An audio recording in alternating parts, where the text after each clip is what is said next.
बिस्मिल्लाहिर्रहमानिर्रहीम। अस्सलाम वालेकुम वरहमतुल्लाहि वबरकातुहू। चंद ख्वाबों की ताबीरें पार्ट 16 के साथ हाजिर खिदमत हों। ख्वाब में आग जलाकर कुछ पकाना, ये बहुत अच्छा ख्वाब है। बेशुमार नफ़ा मिले और फजूल खर्ची से बच जाए। ख्वाब में आग खाना, ये हराम माल खाने और नहायत परेशानी उठाने की दलील है। ख्वाब में आसमान से गिरना, ये ज़िल्लत व ख्वारी का सामना होने और मर्तबा से गिरने की दलील है। ख्वाब में अफ्यून पीना, ये मकरूहात दीनी से निजात मिलने की दलील है, यानी उन चीज़ों से निजात मिलेगी जो इस्लाम में मना हैं और मकरूह हैं, और कोई खुशखबरी मिलने की भी दलील है, यानी ये बहुत अच्छा ख्वाब है।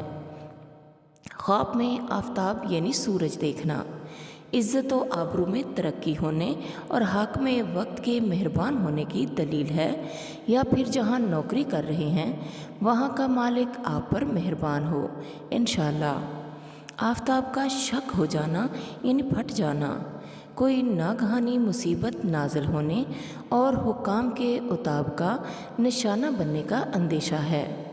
आसमान के दरवाज़े बंद पाना, किसी बुज़ुर्ग की वजह से कारोबार बंद हो जाने और रोज़गार तंग होने की दलील है।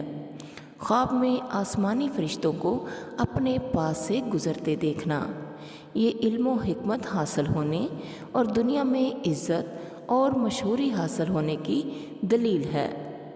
आसमानी फ़िज़ा में उड़ना, अगर कोई ख्वाब में आसमानी फ़िज़ा में उड़ता है तो ये बरकत और नेमत हासिल होने की दलील है, दर्जात में बुलंदी और तरक्की होने की दलील है। अल्लाह ताला से दुआ है कि वो आपको हर नागहानी मुसीबत और परेशानी से बचाए, आपके सब गुनाह माफ़ हो जाएं जो आपकी दुआ की कबूलियत में रुकावट हैं। अल्लाह ताला हम सब को सीधा रास्ता दिखाए, सिराते मुस्तकीम पर चलने की तौफीक अता फरमाए।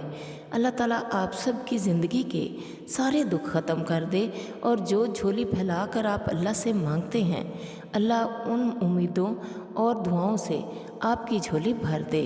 आमीन। अल्लाह हाफिज़।